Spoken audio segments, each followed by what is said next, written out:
You told me to stay home and know my place, Maddie. Then watch closely. I'm about to freeze your whole world. I'm Rowan. On Christmas Eve, Madeline Cross sent me a shameless text. Stay home. Don't make our lives harder with your existence. Then she sealed it, sweet as poison. That's called family. You, though, you're an obligation. I stood in my Vermont living room, Christmas lights blinking like they were laughing in my face. My chest tightened, but only for a single moment. I bent down and picked up Henry's silver compass, the one that had slipped from his journal. Inside the lid was an inscription I'd never noticed. If the house turns cruel, lock it. I opened my laptop. A hard final click. The $6.7 million trust frozen. No arguing, no begging. I booked a flight to Prague and disappeared. Then in Prague, a stranger knocked on my door, eyes fixed on the compass. I owe your husband my life. Who is he? How does he know Henry? And why did he whisper, "They didn't just kick you out, they're hiding dirty money"? If you were Caleb, would you stand up or keep staying silent while your wife abuses her power? Comment "stand up" or "stay silent" and hit subscribe now, because next, the wicked pay. Snow fell steadily outside the window, fine as powdered sugar, laying a white hush over the pines in the yard. Vermont on Christmas Eve always has that kind of stillness that's both beautiful and cruel, because it makes every sound inside the house sharper. The crackle of the fireplace, the ticking of the wall clock, and even the sound of your own breathing when no one answers back. My name is Rowan Sinclair. My skin is tan, darkened the way an American woman's gets after a lifetime of summers in the garden and winters shoveling snow. I'm used to doing everything myself in this wooden house, the house Henry and I bought when we were young, exactly 40 years ago. Henry has been gone for 3 years, but the things he left behind are still here, like habits that refuse to leave. The cinnamon scent from the tea I always brew, the old Christmas lights he refused to replace because he said the old ones have a soul, the wind chime on the porch ringing softly whenever the cold wind brushes past. Tonight I did exactly what I do every year. I wrapped presents for my 2 grandkids, silver paper, purple ribbon, because I know the little one loves purple, like it's a secret. I wrote the cards by hand, my letters slightly slanted, the same handwriting I once used to write grocery lists for Henry, the same I used to write birthday wishes for Caleb, my son. I keep the habit of writing by hand because it makes you feel like you can still touch each other, even if only through ink. On the table by the fireplace, the 2 gift boxes sat neatly, like 2 small heartbeats, waiting for a pair of hands to open them. I lowered myself into Henry's armchair, the seat worn into his exact shape, and watched the Christmas lights wrapped around the window frame. The golden glow blinked softly, scattering little flickers across the wall. So beautiful it almost made you want to believe everything was still okay. My phone buzzed. A message from Maddie. "We're doing Christmas at my mom's. You stay home." I read it once, then again.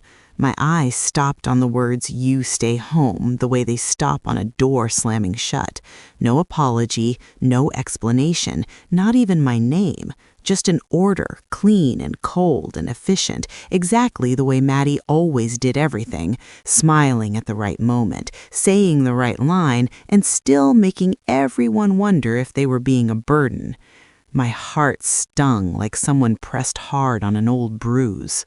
I thought of Caleb. He's gentle, always trying to keep the peace, the kind of man who nods just to keep from upsetting anyone. I pictured him there in a warm house with laughter and food and chairs full of people, and in all those chairs, not a single one saved for his mother. I called.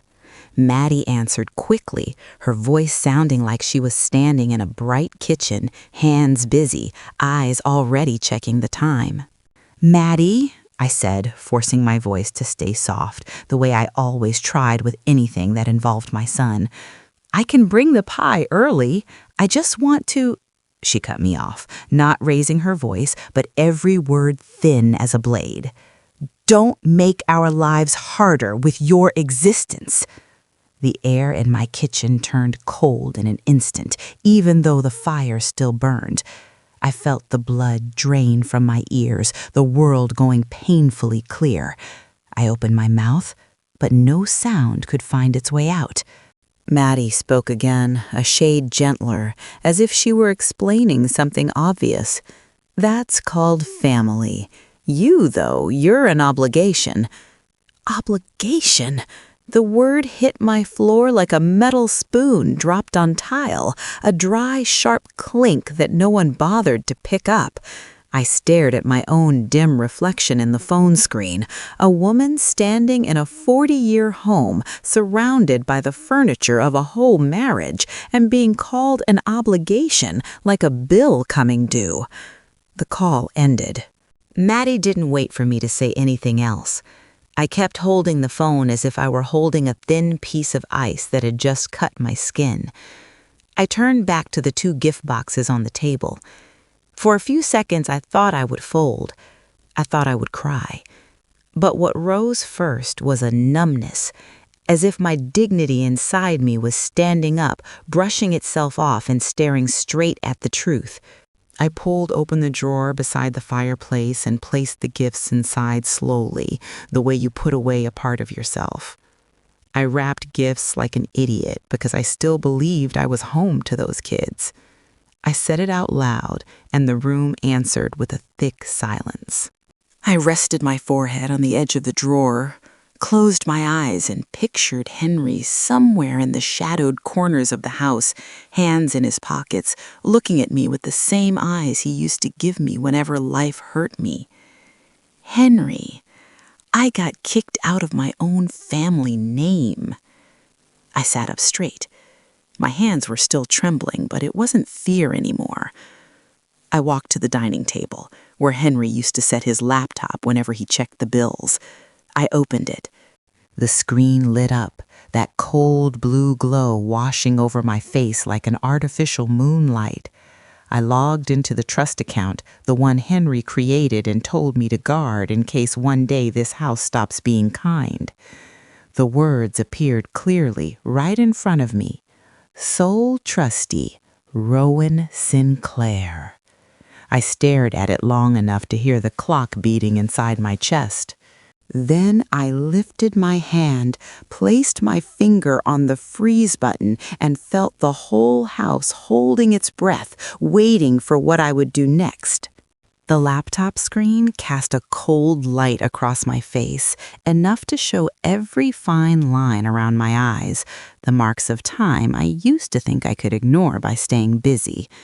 On the trust account page, my name sat there like a seal.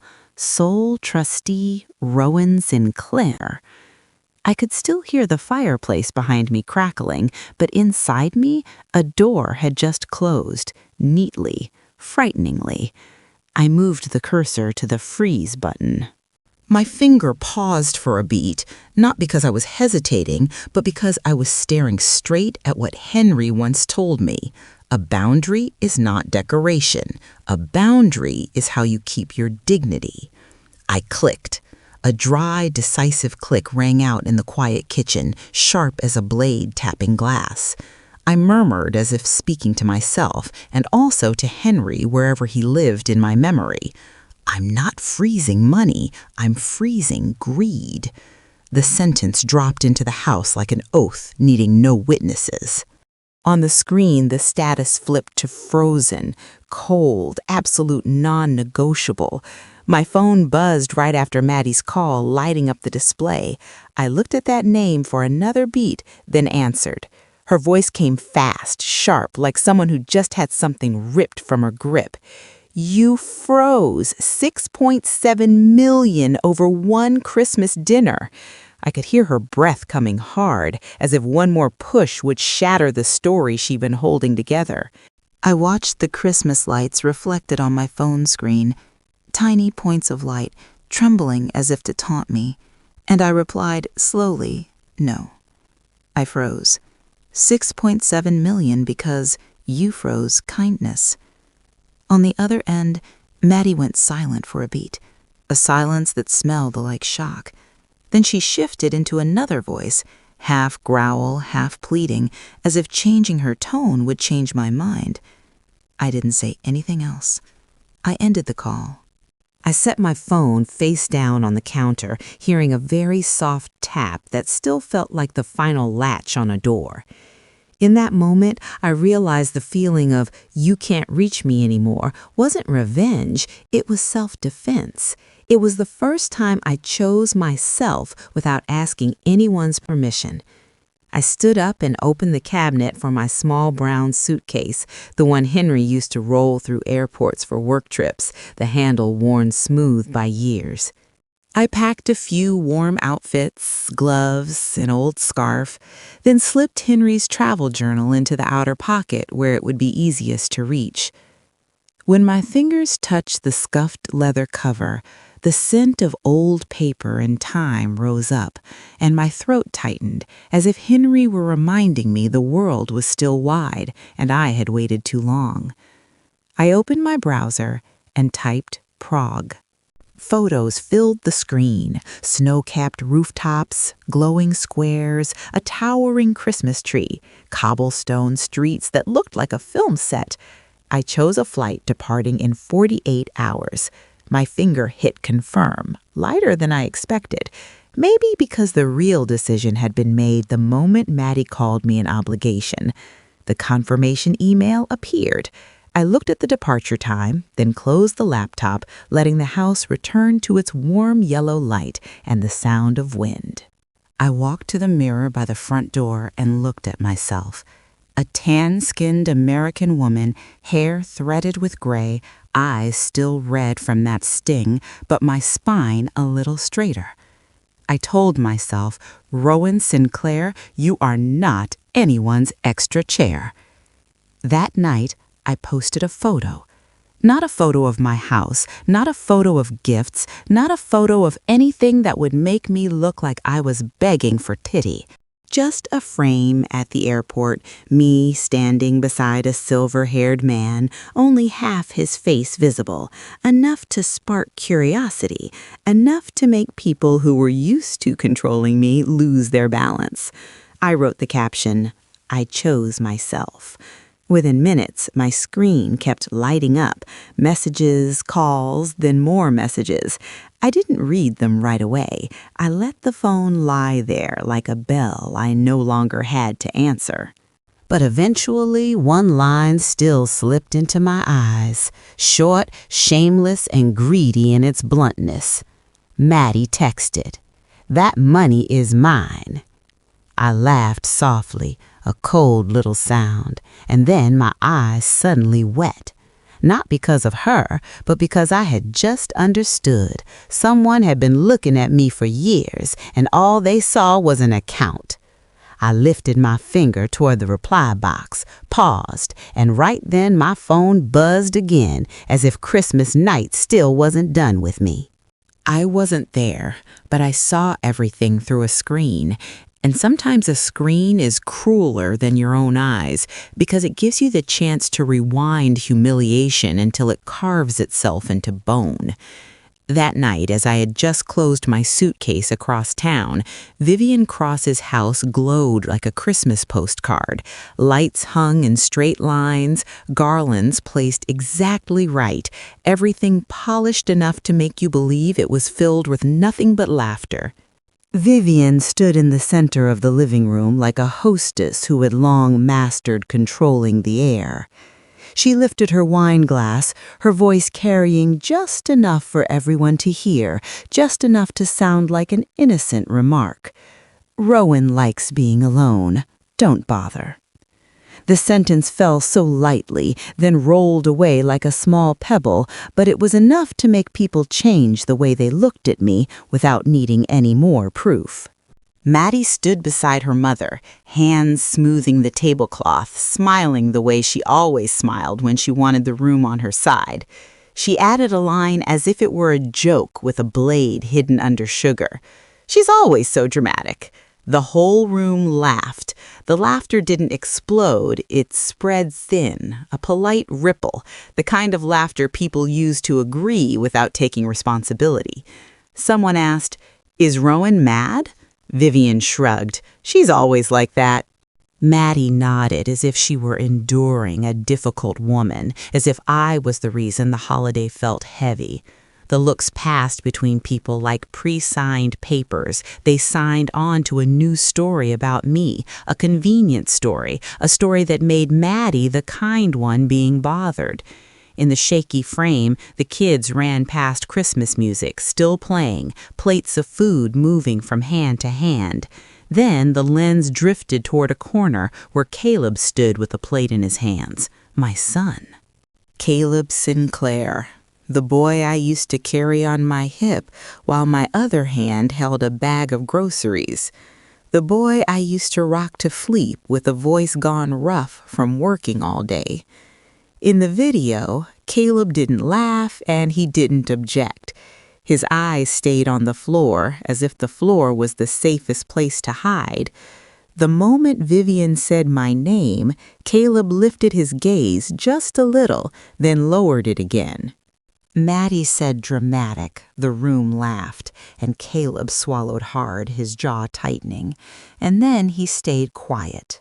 He stayed quiet in the way people tell themselves they're keeping the peace. But the truth was, he was letting them tear me apart without ever laying a hand on me. If I had been there, maybe I would have smelled pie, seen the lights, heard the clinking glasses, and told myself they didn't mean it. But the video didn't give me the chance to fool myself. The video gave me the truth, bare, clear as a fresh cut. I watched the moment Caleb stood there again and again. Every time I watched, I saw something else. Confusion, weakness, the familiar shape of a child who had always been afraid of disappointing someone. But the pain didn't come from his fear. The pain came from the fact that he chose fear over his mother. In my head, my own voice echoed like narration switching on to keep me from collapsing. I'm not hurt because they laughed. I'm hurt because my son stood there and let them laugh. That sentence wasn't to convict anyone. It was an admission that some wounds don't come from enemies. They come from the person you believed would shield you. The person filming hadn't meant to capture it. They only wanted to record the decorations, a slow sweep past the tree, the cookie tray, the music. But the camera caught Vivian and Maddie talking about me, caught every word, caught the laughter. When the clip ended, no one deleted it. They sent it into the family group chat like a small joke, like something to keep everyone laughing. From the family chat, the clip hopped to other chats. Someone forwarded it, adding a laughing emoji. Someone added a moral-sounding comment. Maddie tries so hard. Every tap on the send button was another stamp on the label, Rowan is difficult, and Maddie stood in the middle of it like a victim being comforted. I didn't know any of that at that exact moment. I was still in my house, watching snow fall, my phone face down, trying to keep my breathing even. But somewhere else, someone wasn't laughing. June Holloway, my best friend.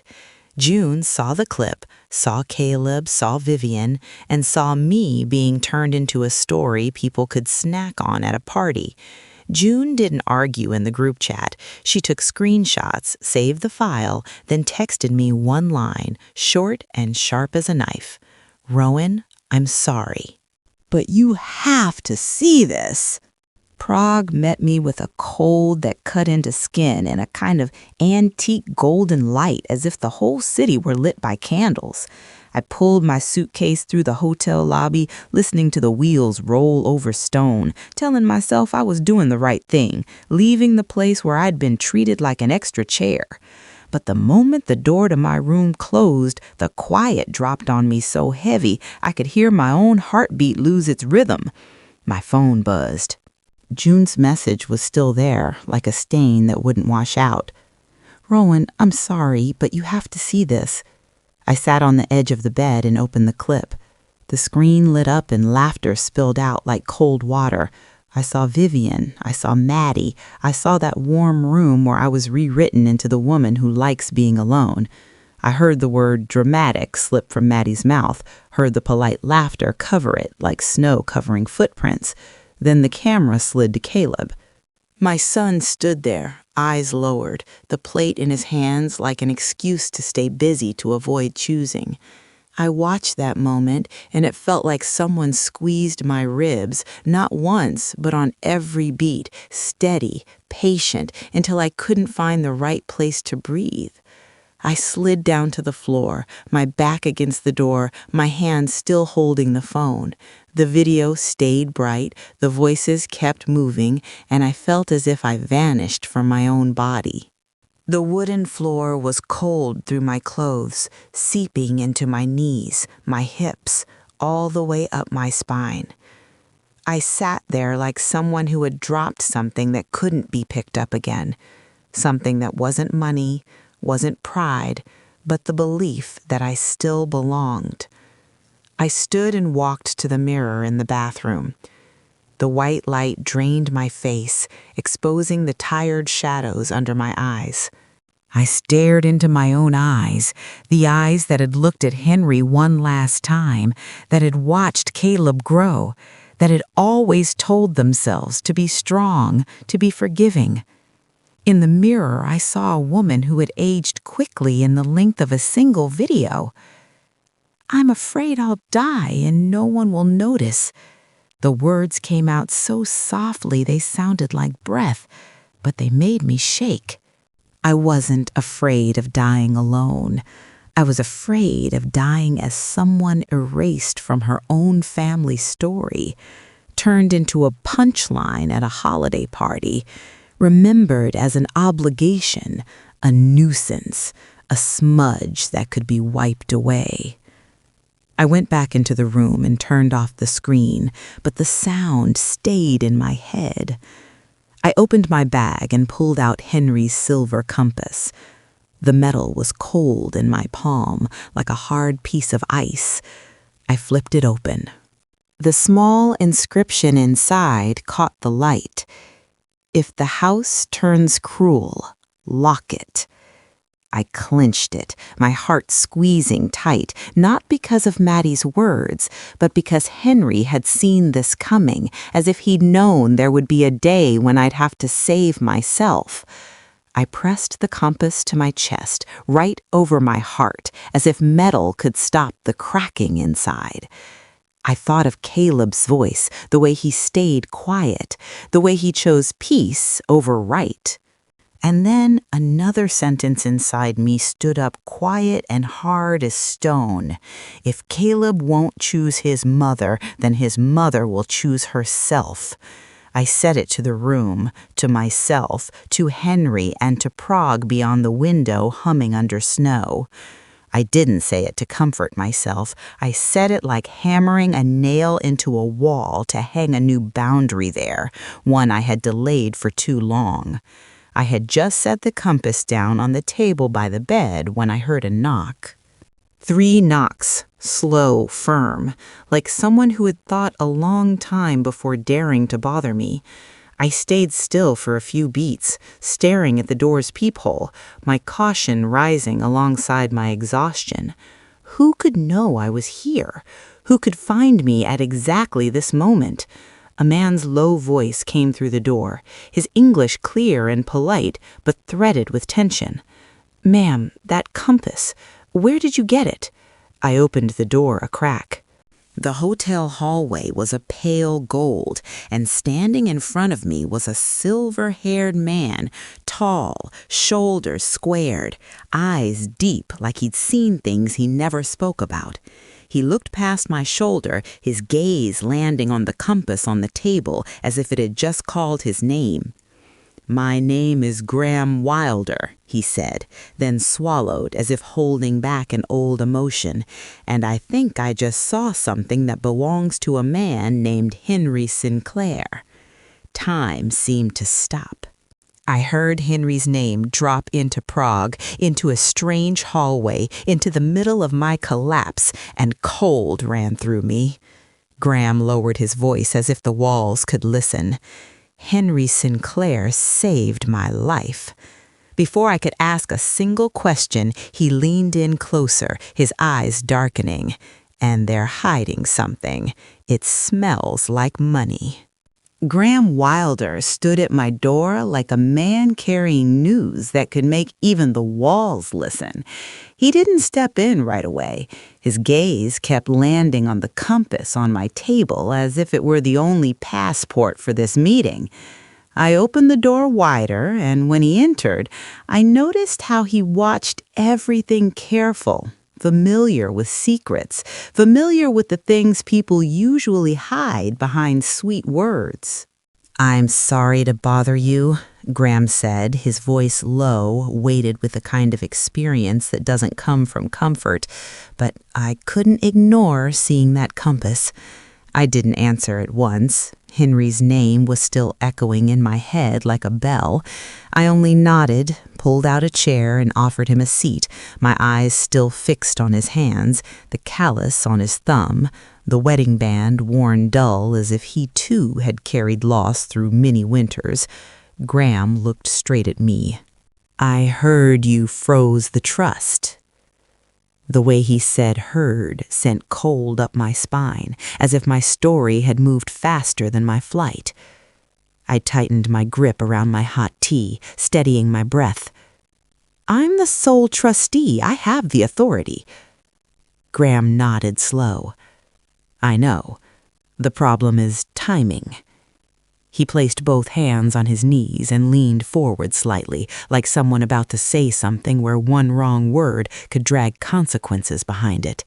"Maddie's reaction is the reaction of someone who's in debt." He let the sentence fall lightly, then watched my eyes to see where it landed.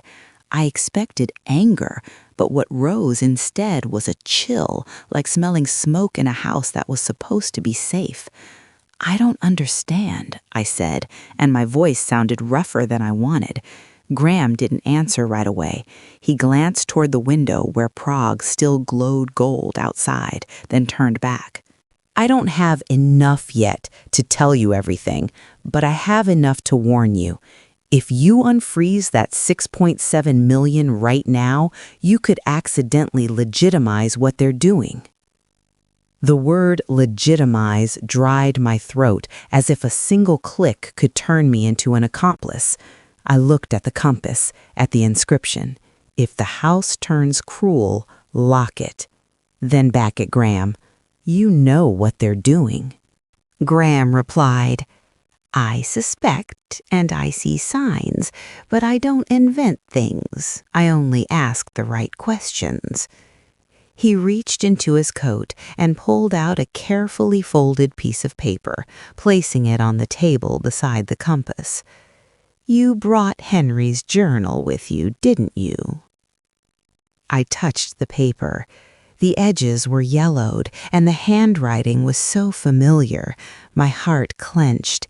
Henry's handwriting. I unfolded it and saw one short line, clean as if he'd written it with his last clear breath. "The trust is a boundary, not a gift." One sentence, but it raised Henry in front of me steady, unsoftened, unblurred, like a man who had looked ahead and refused to pretend.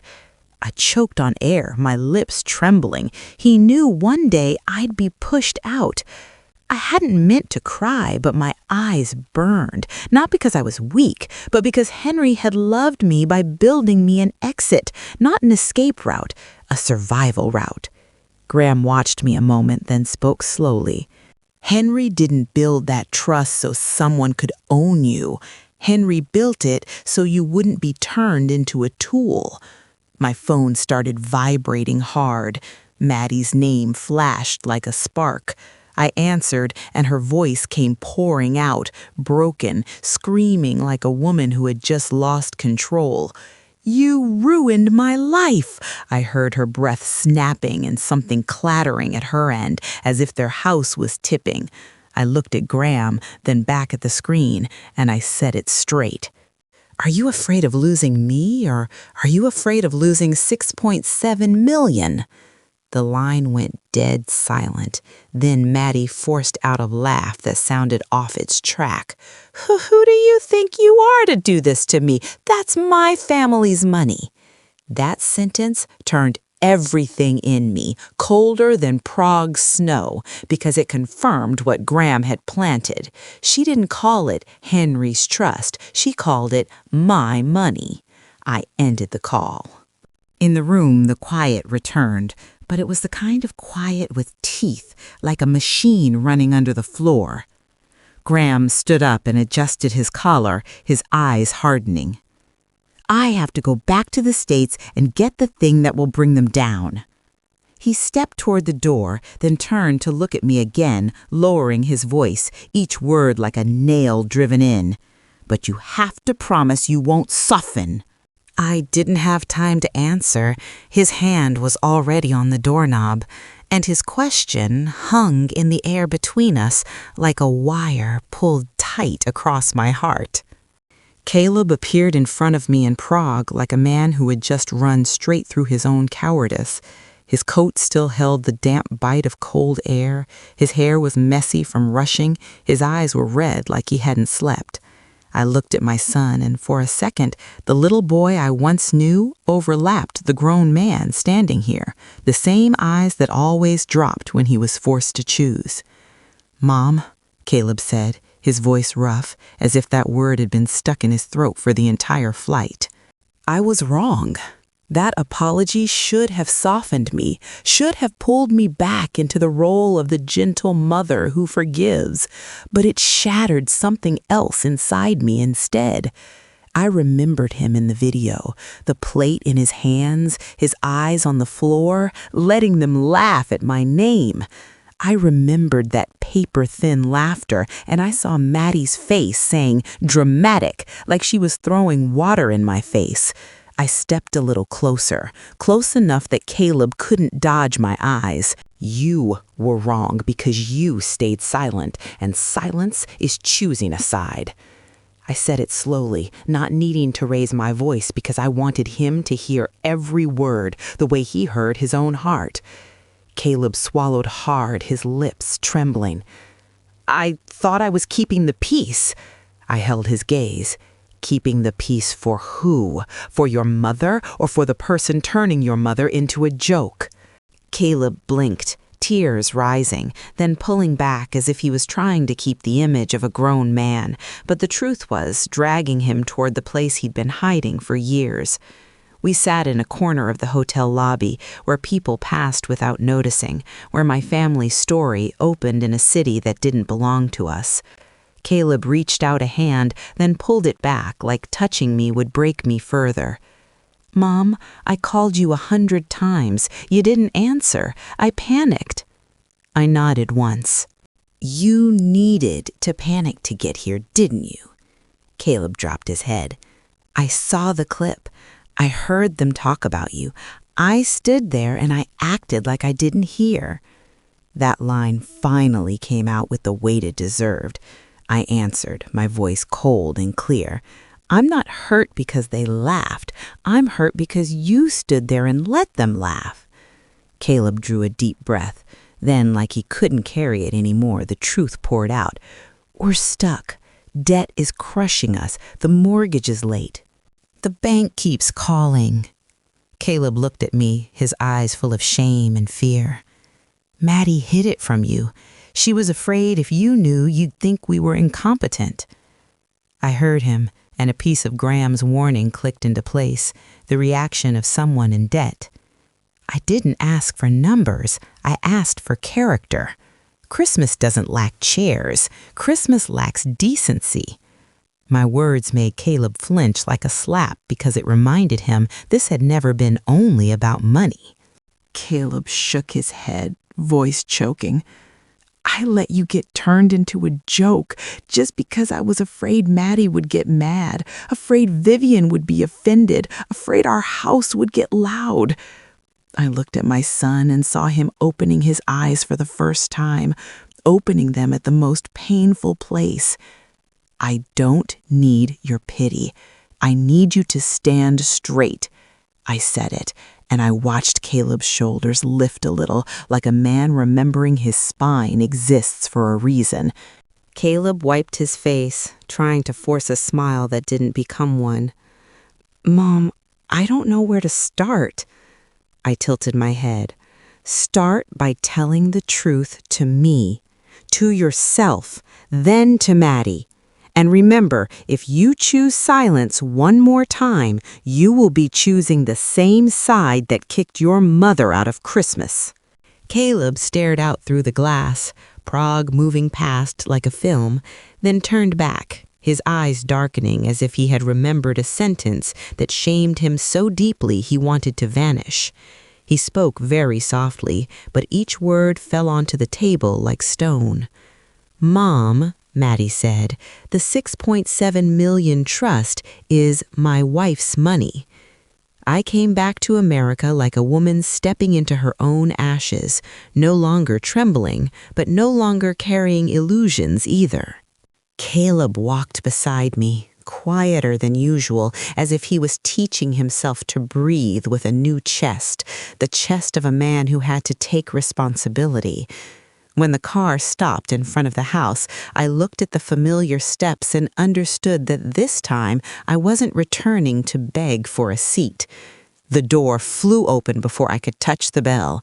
Maddie stood there, face flushed, eyes swollen, breath coming fast, like a woman who had rehearsed a crying scene all night. She lunged one step forward, her voice bursting out. "You abandoned us on Christmas!" That sentence was thrown like a verdict, as if I was the traitor, as if I was the one who shattered this family just because my pride got bruised. I looked at Maddie, at the way she put the word us on her tongue to sound like a collective victim, and I answered, slow and clear, "No, you abandoned me first. I just stopped enduring." Caleb stood right behind me, his shoulders tightening like my words cracked across his back too, reminding him where he had stood on that Christmas night. Maddie blinked hard, like she was searching for a better camera angle for her tears. "You did it to punish me. You posted that photo in Prague. You made my whole family a joke." I stepped over the threshold, feeling the air inside thick. Not from cold, but from lies someone had been holding in place. "I posted that photo to remind myself I'm still alive," I said, "and you're panicking because you can't control me anymore." Vivian sat at the kitchen table like a queen waiting for court. She set her mug down, the tap soft but meant to intimidate, then tossed out the familiar attack. "You're old. Stop living so selfishly." Vivian's voice wasn't loud, it was sharp and certain, the voice of a woman who believes she had the right to lecture other people's lives. I turned to her without dodging because I'd dodged for too many years. "You taught your daughter cruelty and called it strength." I saw Vivian flinch a fraction, her eyes flashing, because women like Vivian are used to attacking, not to being hit back with truth. Maddie stepped closer and suddenly lowered her voice like honey, but it carried poison. "Did you want to come just to be pitied?" That question was a hook. If I reacted emotionally, I'd become weak. If I stayed quiet, I'd become defeated. I looked straight at her, hearing my own heartbeat calm in a strange way, and I replied, "No, I want to come to be respected." Caleb sucked in a breath like that sentence woke him fully. Maddie swung toward Caleb, trying to pull him back with pleading eyes. "Do you hear what your mother is saying? Are you going to let your mother do this to me?" Caleb didn't lower his gaze this time. He stood straight, and his silence now meant something else. It wasn't avoidance anymore. It was preparation to speak. Vivian gave a thin smile. "Respect? And what right do you have to demand respect when you froze the family's money?" I lifted my chin. "That money is not a decoration for what you call family. That money is a boundary." Maddie sobbed louder, like volume could become truth. "You ruined my life!" Right as the kitchen was about to boil over, the front door opened. A wave of cold air swept in, and Graham Wilder walked in like a period at the end of a performance. He didn't look at Maddie for long, and he didn't look at Vivian for long either. He set a thick folder down on the table, the sound heavy and final, like a gavel striking wood. "Now comes the part where they pay." The folder sat in the middle of the table like a bomb that hadn't gone off yet, and Graham Wilder stood behind it like a man who was used to watching stories collapse by paperwork. Maddie was still sniffling, Vivian still holding her chin high, but when Graham unlatched the case, the whole kitchen went quiet. The kind of quiet that knows something is coming and can't stop it. Graham looked at me first, as if asking permission with his eyes, then turned to Caleb. "I'm not here to play the hero," he said, his voice low and clean. "I'm here because Henry Sinclair saved my life once, and because I hate seeing good people dragged into mud after they're already gone." Vivian tried to smirk, but the smirk caught when Graham pulled out an old photograph. Henry, younger, standing beside a group of men in uniform, shoulders squared, eyes bright, that calm, steady smile. "I owe him my life," Graham said, setting the photo in front of me. My heart pinched, like someone had yanked it, because Henry in that picture looked like a version of him I had forgotten, a version who believed saving someone was as natural as breathing. Maddie tried to grab the room back. "Who are you to bring this into my house?" Graham didn't look at her for long. He opened a stack of papers slowly, like peeling off layers. "I used to handle trust files for military families," he said, "and I've also worked cases where people try to use a trust like a noose." He lifted his gaze, his eyes passing over Vivian, then landing on Maddie. "I recognize this smell." Graham placed a statement printout and several pages of agreements on the table. Vivian Cross's name was there. Maddie Cross Sinclair's name was there. Numbers, dates, lines about negotiations, guarantees, financial leverage. Caleb leaned down to read, his face draining a little more with each line, like he'd just realized his home had been pawned off with promises he never signed. Vivian snapped to her feet. "Those are private documents. Where did you get them?" Graham replied calm. "From the places where people leave trails when they think no one is watching." He tapped one line. "Here the two of you tried to use the $6.7 million trust as leverage to borrow and to negotiate, as if that trust were money you could pull at any time, as if the sole trustee were just a decorative stamp." I looked at Maddie, cold sliding down my spine. I suddenly understood why she panicked when I hit freeze, not because of feelings, but because of a plan. I said it, each word cut clean off my tongue. "You didn't just kick me out. You meant to tie me to dirty business." Maddie shook her head hard, tears splattering. "I did it for family." The line rang out like a cheap shield. I answered right away. Family isn't built on lies. Caleb lifted his head, his eyes different now, like he was seeing Maddie for the first time, not as his wife, but as someone who had been willing to use his mother like a key. Vivian folded her arms, her voice dropping low, poisonous and sure. You think you've won, Rowan. If you make this a big deal, you'll lose your son. Caleb flinched like he'd been yanked back toward the old rope, the rope of guilt and obligation. I stared straight at Vivian, then at Caleb, and in that moment I understood this threat was the real battle. I hadn't even opened my mouth when Vivian leaned in and added one more sentence that turned the whole kitchen icy.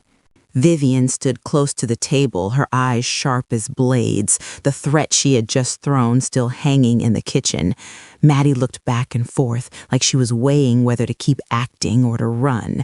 Caleb stood between the two women, and I could see the moment my son understood. If he lowered his head one more time, he would be lowering it for the rest of his life. I placed my hand on the folder, then looked straight at Maddie. I froze what I built, not what you think you own. The sentence landed clean and hard, needing no extra explanation. Maddie opened her mouth to argue, but she caught Graham's gaze, and she stopped, trapped between truth and the habit of manipulation. I pulled Henry's letter out, the paper wrinkled at the edges because I had read it too many times just to stay standing. I read slowly, letting each word fall exactly where it belonged. The 6.7 million trust is a boundary, not a gift. When I finished, the kitchen went quiet and I saw Vivian blink, like she had finally realized Henry didn't build that trust to lift them up. Henry built it so I could pull them down. Maddie turned toward Vivian, searching for rescue. Vivian lifted her chin, ready to press me down again with the power of a mother who was used to controlling the story. If you make this a big deal, you'll lose your son, Vivian repeated, her voice cold. I didn't answer right away. I looked at Caleb. Caleb drew a deep breath, then stepped forward.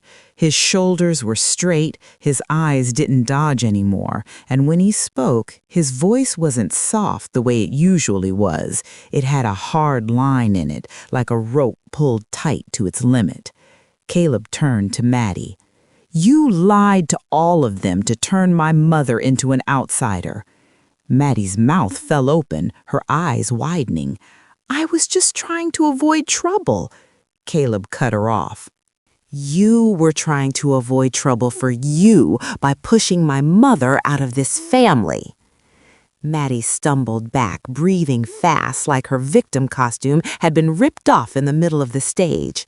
Vivian tried to jump in, but Caleb had already turned to her, each word slamming down. You laughed at my mother. You laughed at my family. Vivian froze because she wasn't used to a younger man speaking to her in that voice, a voice that didn't ask permission. I spoke next calm, in a way that surprised even me. Now hear the verdict. I held up 3 fingers, not to threaten, to make it clear. First, I changed the terms. Disbursements require 2 signatures and an independent audit. I looked straight at Maddie. You will no longer have a way to manipulate with tears or pressure. Second, I send the video into the family group chat. I lifted my phone, the screen lighting up. The truth is here. Whoever is decent stays. Vivian opened her mouth, but she was too late. The story she had built with laughter was being broken by evidence. Third, Maddie must apologize publicly. I looked at Maddie. Not apologize to me in this kitchen. Apologize in front of the very people you pulled into your lie. Maddie shook. You want to humiliate me? I answered. I want the truth to stand straight. Maddie burst into sobs, and the tears weren't pretty now. They were twisted because she was being forced to face herself. She stammered and finally said the sentence everyone was waiting for. "I lied that Rowan likes being alone." Caleb closed his eyes like he had just swallowed a lump of pain, then opened them again and looked at me for the first time in years, choosing a side with clarity. Maddie wiped her face, her voice breaking. "So you're going to destroy me completely?" I looked at her slow, each word cold as stone, but clean as water. "No, I'm going to save this house from you." The moment those words landed, Vivian let out a short, poisonous laugh, and she said one sentence that made me understand this war wasn't over. Vivian laughed after what I said, her laugh dry and poisonous, as if she still believed a smile could cover every stain. She looked around the kitchen table, then at the phone in my hand, her voice dropping low. "Send the video, Rowan, then watch which side the relatives choose." But this time, I wasn't afraid of the crowd anymore because I had watched the crowd laugh at my name and I had survived it. I hit send. In the family group chat, the video appeared without any begging, without a long explanation, only one line. "The truth is here. Whoever is decent stays." The reaction came fast, like fire catching straw. An aunt texted, "Oh my God, Vivian, you said that?" An uncle asked bluntly, "Maddie, how could you call Caleb's mother dramatic?" People who had laughed with emojis started deleting old messages, then went quiet. Their silence this time was different. It was shame. Vivian stared at the screen, her expression shifting from confident to tight. "They're easy to lead," she muttered, but her voice had lost its weight. When truth shines on something, the glow doesn't switch off. It falls piece by piece, like paint peeling from a wall. The invitations, the congratulatory calls, the polite nods that had fed Vivian for years suddenly turned into empty space. Maddie tried to breathe, then dropped into a chair like a woman who had fallen off the rung of power she thought she owned. Caleb looked at her, his eyes hurt but awake. "Do you understand? You didn't lose face because of my mother. You lost face because you lied." Vivian tried to cut in with another lecture, but Caleb turned to her, his voice firm. "Enough! Stop!" Graham opened more documents, and this time it pushed the story from morality into law. He spoke in clear points like reading a sentence. "There are signs you tried to use the trust's perceived backing as leverage for negotiation, which means pulling the sole trustee into legal risk." Vivian immediately changed her tone. "I didn't do anything wrong. I was protecting my daughter." Graham replied, "Protection doesn't come with ambiguity, and ambiguity doesn't come with trust money. I set conditions." Not conditions to punish for pleasure, but to teach this house kindness through structure, not promises. Maddie had to sign a transparency agreement, list every amount that had been used as leverage, repay the improper parts, and accept an independent audit. Counseling became a mandatory condition, not for image, but to cut the habit of turning other people into shields. Vivian was required to step away from any financial interference in Caleb's home, banned from calling the bank on her own, banned from negotiating on anyone's behalf, and everything had to go through a proper process. Vivian's face turned dark. "You're turning me into a villain." I looked straight at her. "You turned yourself into a villain the moment you taught your daughter cruelty and called it strength." No one spoke in the room, but my phone kept vibrating with relatives' messages. Vivian watched herself get turned away the same way she once turned away from me, and that was the moment she couldn't speak anymore. In the weeks that followed, the house didn't become peaceful right away because healing isn't a button. Maddie went into counseling with resistance, then slowly, as she was forced to face her own fear, she started to shed the shell. One afternoon, Maddie stood in front of me in the kitchen, eyes red, her voice so small it barely dared to exist.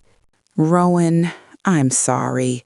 I turned your loneliness into a story.